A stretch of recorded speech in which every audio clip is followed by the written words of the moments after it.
welcome. This is a full guide on banded sleeping. I've gotten so many requests for this video, so here it is. Let's begin by saying banded sleeping is theory. It has not been scientifically proven, and it's mostly used by anyone who's out of puberty and wants to grow a little bit taller. Here's a picture of the setup. You're tied at the ankles and underneath the armpits, and it's not too far off from how chiropractors do spinal decompression in their offices today. They mainly pull right at the pelvis or around the hip area, and they support right underneath the armpits. So there is some validity to this idea. Now, the theory is that with 8 to 9 hours of stretching every single night, you can heal any sort of cracks and microfractures within the bone in a lengthened position. It's a slow process and can take months or years to occur. Again, this is not scientifically proven, but we have anecdotal evidence from others, such as Rustam, myself, and other people from online forums. It is dangerous, it is risky, and you're putting your body, your time, and your money on the line in order to try this. But Rustam, who tried this at the age of 20, grew 23 centimeters using this method. At the time, he simply just did not have any limiting beliefs, and that's what pushed him to try any sort of method, regardless as to how bizarre it was. And at the moment, I'm actually using this in my routine, and I'm growing just under 1 centimeter per month at the age of 20. So, pictures of my setup, let's get into that. These are the items that I'm using. There's just 5 simple things. The links will be in the description. You probably already have a bed frame, so you just need these 4 things. So we need 2 ankle straps, 1 per leg. This will provide us with a large area so that the band won't cut off circulation to the foot really quickly. Then carabiners just to connect the straps to the bands. And then cloth or rags. This I primarily use underneath my arms in order to preserve circulation to my arm, but you can also use them around the ankle area. And then lastly, some bed frame or wall attachment.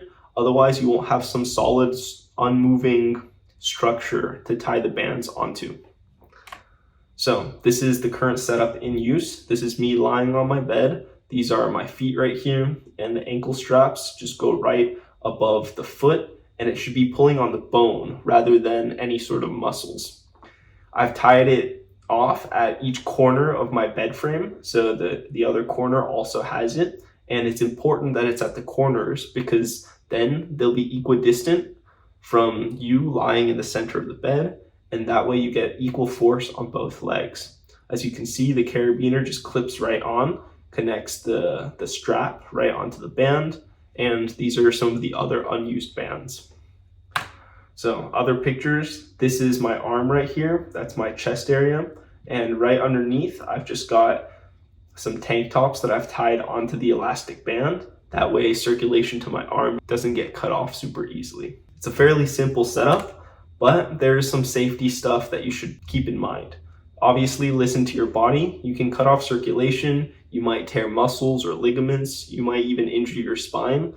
Obviously, this only really happens at super high tension forces. If you've got low tension on your muscle and bone, the risk of injury really isn't that high. But again, listen to your body and stop or reduce the tension if necessary.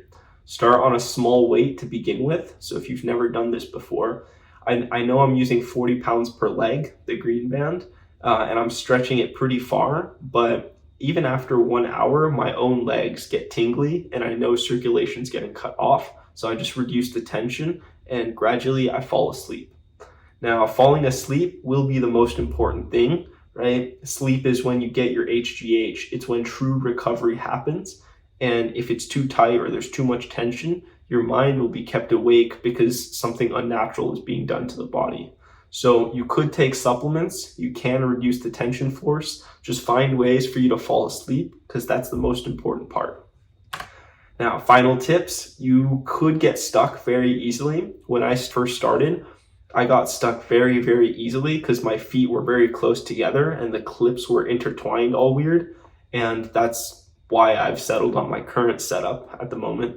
But if you have a different setup from me, Remember to have multiple Velcro straps and clips between you and the bed frame or you and the wall. That way you don't get stuck and cannot untie yourself.